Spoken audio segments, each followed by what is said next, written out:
Today bang puan ting ah knia som swakaមកខានខាមួយទីតំណាក់បងរៀនភាសាឥណ្ឌូនេស៊ីរៀនភាសាឥណ្ឌូនេស៊ីជាមួយខ្ញុំលោកគ្រូហ្វៃចឹងថ្ងៃហ្នឹងយើងនឹងជជែកជាមួយអតីតនិស្សិតមួយរូបដែលធ្លាប់បានទៅរៀននៅក្នុងប្រទេសឥណ្ឌូនេស៊ីតើអ្នកពិតជាឆ្ងល់ហើយមែនទេតើគាត់គឺជានរណាតោះជួបជាមួយនឹងគាត់ជាមួយគ្នា Oke, Jumrepsu Mbak. Bisu Mas Fahri. Gimana kabarnya? Alhamdulillah baik-baik saja. Gimana Mas Fahri kabarnya? Saya juga baik, alhamdulillah.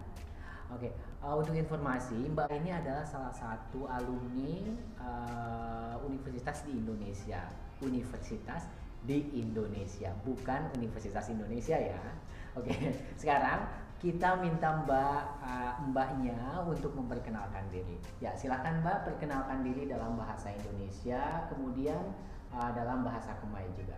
Assalamualaikum warahmatullahi wabarakatuh. Halo semuanya, perkenalkan nama saya Lokmanera dari Provinsi Kampung Cham, Kamboja. Saya adalah salah satu alumni S2 dari Universitas 11 Maret, jurusan Ilmu Komunikasi. ជំរាបសួរបងប្អូនទាំងអស់គ្នានាងខ្ញុំឈ្មោះលោកម៉ាណេរ៉ាមកពីខេត្តកំពង់ចាមនាងខ្ញុំគឺជាអតីតនិស្សិតដែលធ្លាប់បានទៅរៀននៅប្រទេសឥណ្ឌូនេស៊ីនៅសាកលវិទ្យាល័យ Universitas 11 Maret ផ្នែកអនុបណ្ឌិតផ្នែកទំនាក់ទំនងនិងគ្រប់គ្រង Oke Mbak Manira, dulu kan Mbak Manira kuliah di Indonesia di Universitas Negeri Solo ya? Iya. Ya, itu dengan biaya sendiri atau dengan beasiswa? Saya dapat beasiswa dari pemerintah Indonesia, KNB namanya, Kemitraan Negara Berkembang. Oh iya, saya pernah tahu juga beasiswa Kemitraan Negara Berkembang itu. Dulu kalau boleh tahu berapa orang yang kuliah di Indonesia dengan beasiswa ini waktu angkatan Mbak Manira? Waktu angkatan saya itu dapat beasiswa 4 orang, tapi 1 orang itu mengundur diri. 3 orang yang lulus itu 1 ke Bandung, 1 ke Jogja, dan saya ke Solo, Surakarta. Oh, wah sayang sekali ya, padahal sudah mendapatkan beasiswa tapi harus mengundurkan diri. Iya. Oke, Mbak Manira, tadi saya agak lupa jurusannya apa waktu di Solo itu? Waktu di Solo itu jurusannya Ilmu Komunikasi. Ilmu komunikasi ya. Iya. Dulu S1-nya juga ilmu komunikasi? Enggak, kalau S1 itu jurusannya beda. Oh, jurusan apa kalau boleh tahu? Kalau S1 itu jurusannya sastra Inggris. Sastra Inggris. Wah, sama seperti saya pemirsa. Sama ya? Iya, saya juga jurusan sastra Inggris tapi konsentrasinya linguistik. Oh, gitu ya. Oke, dulu waktu pertama kali datang ke Indonesia, apakah Mbak Manira sudah bisa bahasa Indonesia? Waktu pertama saya datang ke Indonesia itu ya saya itu kosong. Kosong ya? Iya, kosong. Belum sama sekali belum bisa berarti ya? Iya, kalau bisa itu kayak saya tahu itu bahasa Melayu dikit. Oh, hanya bahasa Melayu Hanya saja ya. Melayu. Tapi setidaknya ketika Mbak Manira bisa berbahasa Melayu walaupun sedikit, bisa membantu Mbak Manira memahami bahasa Indonesia sedikit. Karena memang ada beberapa kosakata yang sama ya, Iya. beberapa tapi tidak semua, kebanyakan bedanya. Tapi ya. itu sulit untuk saya karena di Solo itu kebanyakan orang itu ngomong dalam bahasa Jawa dicampur sama bahasa Indonesia. Oh iya betul, karena Iya. Mbak Manira kuliahnya di Solo, Iya, di yang Solo, Jawa Solo Tengah. itu ada di Jawa Tengah, pemirsa. Jadi bahasanya memang kebanyakan bahasa Jawa, bahasa Iya, Jawa dan bahasa Indonesia. Iya. Jadi memang cukup cukup kesulitan ya Iya, Mbak Manira di awal-awal. Bingung banget itu. Bingung ya. Iya, bingung. Tapi sekarang bisa bahasa Jawa. Kosong udah. Oh, kosong Iya, juga kosong ya. kalau bahasa Jawa itu. Kosong ya. Iya, nggak Tapi ngerti. setidaknya bahasa Indonesia sekarang sudah bisa ya. Ya, alhamdulillah sekarang. Dulu kalau boleh tahu Mbak Manira berapa lama ya tinggal di Indonesia? Saya udah tinggal di Indonesia itu udah 4 tahun. Wow, 4 tahun lama banget ya. Ya lumayan. Jadi harusnya sudah Mbak Manira ini sudah bisa bahasa Indonesia dan tahu banyak ya tentang tentang Indonesia khususnya Solo ya. Iya, Karena khususnya Mbak Manira Solo. kan tinggalnya di Solo nih, ya. uh, waktu Mbak Manira belajar bahasa Indonesia, kendala apa yang paling dirasakan sama Mbak Manira? Kendala pas waktu belajar bahasa Indonesia untuk saya adalah tata bahasa. Susah ya? Iya, susah banget itu pas. Padahal kata orang nih ya yang belajar bahasa Indonesia juga, bahasa Indonesia itu mudah loh. Apalagi menurut saya nih, jika dibandingkan dengan bahasa Khmer, bahasa Indonesia jauh lebih mudah. Bahasa Khmer itu menurut saya tulisannya, skripnya banyak. Ya bahasa Indonesia cuma ada 26 kan, 26 huruf kan. Karena menggunakan huruf Latin ya. Iya, Ya, Latin. beda dengan bahasa Khmer yang wow. Tapi untuk menurut saya untuk bahasa ngomong itu ya nggak bahasa apa-apa, saya sehari-hari itu ya. bisa. Tapi kalau bahasa untuk tulisan itu agak sulit karena kita itu harusnya tahu apanya tata bahasa dulu kan. Iya. Itu agak sulit untuk saya. Oke, baik. Selanjutnya pertanyaan saya Mbak Manira. Pengalaman menarik apa yang pernah Mbak alami di Indonesia? Pengalaman yang menarik untuk saya adalah saya mendapatkan kebanyakan teman-teman dari luar negeri. Banyak teman dari Iya, luar negeri banyak ya. banget itu ada juga dari Juru, ada juga dari Afrika, dan juga dari Asia. Asia kita ini ada Thailand, Vietnam, Malaysia juga ada, dan Myanmar, dan kebanyakan itu dari Indonesia. Wah, Teman-teman dari Indonesia. banyak sekali ya. Iya, banyak sekali. Seru sekali seru sekali sepertinya ya bisa belajar bersama mahasiswa internasional ya Iya, benar. di luar negeri lagi ya di Iya. Indonesia. Oke, sekarang saya tanya Mbak Manira, hal yang paling dikangenin dari Indonesia apa?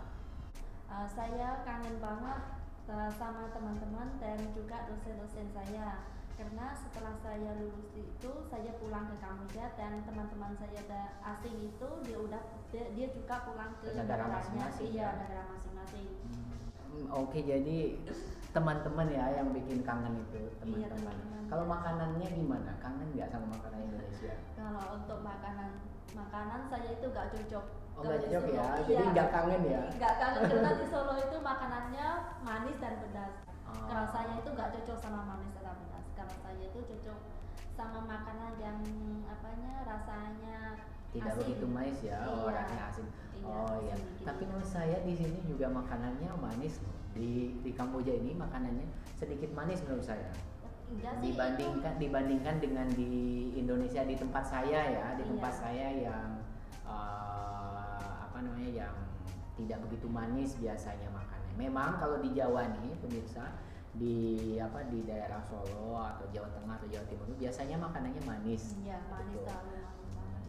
Jadi wajar ya kalau misalkan Mbak Manira kurang cocok karena Mbak Manira ini sukanya makanan yang sedikit asin. Iya.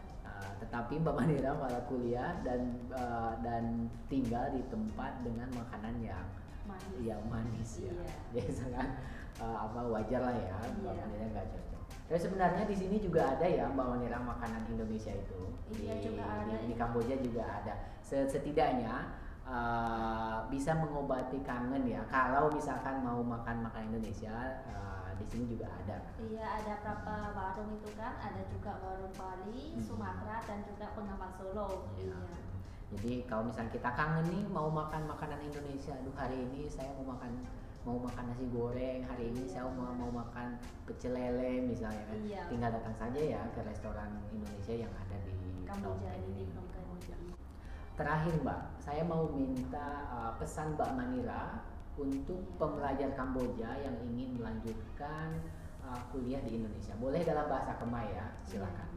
សម្រាប់បងប្អូនឬក៏បងៗដែលមានបំណងចង់បន្តការសិក្សានៅឯប្រទេសឥណ្ឌូនេស៊ីនៅខាងស្ថានទូតឥណ្ឌូនេស៊ីរបស់យើងនេះក៏មានបើកវគ្គបង្រៀនភាសាឥណ្ឌូនេស៊ីផងដែរជារៀងរាល់ថ្ងៃច័ន្ទនិងថ្ងៃសុក្រហើយសម្រាប់ការរៀនភាសាឥណ្ឌូនេស៊ីក៏យើងមានគ្រូដែលមកពីប្រទេសឥណ្ឌូនេស៊ីបង្រៀនយើងឲ្យផ្ទាល់ផងដែរហើយជាពិសេសសម្រាប់បងប្អូនដែលមានបំណងចង់ទៅរៀននៅឯប្រទេសឥណ្ឌូនេស៊ីបងប្អូនក៏អាចមករៀននៅឯស្ថានទូតមករៀនភាសានៅឯស្ថានទូតឥណ្ឌូនេស៊ីជាមុនសិនដើម្បីឲ្យយើងងាយស្រួលទទួលបាននូវព័ត៌មានទាក់ទងជាមួយនឹងអាហារូបករណ៍ព្រោះថាជាធម្មតាខ្ញុំធ្លាប់ដឹងថានៅឯស្ថានទូតឥណ្ឌូនេស៊ី គឺយើងមានអាហារូបករណ៍សម្រាប់អ្នកដែលមានបំណងចង់ទៅរៀនវគ្គខ្លីក៏ដូចជារៀនភាសាឥណ្ឌូនេស៊ីនៅឯប្រទេសឥណ្ឌូនេស៊ីមួយឆ្នាំមានសម្រាប់បងប្អូនដែលមានបំណងចង់សិក្សានៅថ្នាក់បរិញ្ញាបត្រអនុបណ្ឌិតឬក៏បណ្ឌិតផងដែរ Jadi itu kata Mbak Manira ya,